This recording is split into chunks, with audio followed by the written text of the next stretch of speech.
man li ma xam mooy ba xam ne man loolu noonu lu passé loolu concerné mu lu fa xew foofu man xaw ma ko parce que du ci siège u Benno Bokk Yaakaar du fenn ci ab néeg la ab salle lañ ko loolu man yëgu ma ko tinu ma parce que nekkuma fi woon li ma xam ba xam mooy tey terrain neutre lañ def mooy mbedd buur la mbedd buur bi tey Omar Sow la ñu investir loolu moo am solo di leen wax ne Yeumbeul Sud nañu xam ne tey dañoo war a xool su sa intérêt nekk ñi bàyyi naxambaay bi tey le maire Balla Gaye nax na leen ba sonn barke démb la fi doon def show am di inauguré ab centre commercial kañ la mairie commencé tabax centre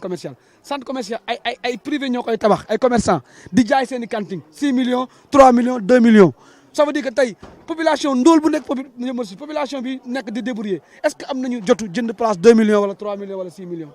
loolu c'est de un terrain bi fa nekk foofu côté boobu da doon taa tey de encombrement bi tey bu ñu doon lutter tey ñëw na encore defal ñu fa tey embouteillage dina yokku poubelle bi dina fa yokku te am na yi fa nekk ay canalisation dañ foofu la centre commercial bi tegu donc yaakaar naa ne daf ñoo gën a lor tey te beneen mooy amul benn emploi bu muy créé tey au niveau de Yeumbeul surtout tey zone bu mu nekk mooy la zone des Afia nga xamante ne tey c'est une zone boo xam ne c'est pratiquement oublié par la mairie donc loolu jarul woon def show tabaxu ko dafa jël terrain mairie bi def ko en location jaay ko ay partenaires ñëw tey tamit gis nañ ne le maire Balla Gaye daw na PDS bu muy ami tànk parce que tamit xam na ne wër nañ ko ndomb fu ne opération wër ndomb bi dox na tey mu dem yeewi askan bi yaakaar naa ne yeewi askan bi mooy askan bi dañ leen tënkoon ñu yeewi leen moom comme moom moo tënkoon Yeumbeul Sud mu dem ne daf leen di yeewi yaakaar naa juróom-ñaari at ne xam mbaay yaakaar naa ne tey Balla Gaye comprendre na que tey il a échoué dans son bilan parce que tabaxu fi école gis nañ école bu muy rapisolé école primaire amul Yeumbeul Sud tabaxu ko fi au niveau des enfants collège amu fi au niveau de Yeumbeul Afia tey gis nañ ne dafa tabax école ba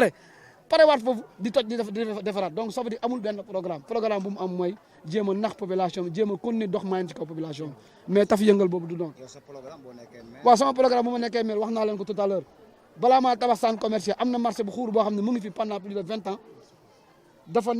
nekk ci ay ndox nekk ci espace boo xam ne tey dañ ko abandonné inondation bi nekk fa bés bu ma nekkee maire damay essayer nu ma rénover marché boobu jël espace yooyu yoo xamante dañ ko abandonné tey jéem fa defal ay infrastructures de dernière génération pour zone yooyu mën a dund parce que tey am na yoo xam ne kër yoo xam ne ndox bee ko nangu état bi tuxal leen dañuy xool nan la ak complice ak état bi jël ko defal fa ay infrastructures parce que tey Yeumbeul Sud war na am setup boo xam ne tey xale bu jóg bëgg formation wala bëgg tey répétition wala bëgg tey jouer théâtre wala bëgg tey def yoon pour ñi am leen ñu leen mën a former foofu Yeumbeul Sud war na am terrain synthétique boo xamante ne tey xale yi dañ fay entraîner di fa football di fay te loolu dina permettre ne marché boobu jël ay gardien marché boobu jël société de nettoyage marché boobu tey lu économiquement tey dina jël ay emploi dina permettre zone bi dundaat dina permettre tamit déjà di nga créer emploi di nga créer infrastructure mais tamit di nga lutter contre l'insécurité dans la commune de Yeumbeul Sud programme yi mel ne tey jël les dispensaires yi mel ni centre Pakoti jéem a élever tuuti plateau médical yi jéem leen jàppale jéem a aussi jàppale appuyer écoles yi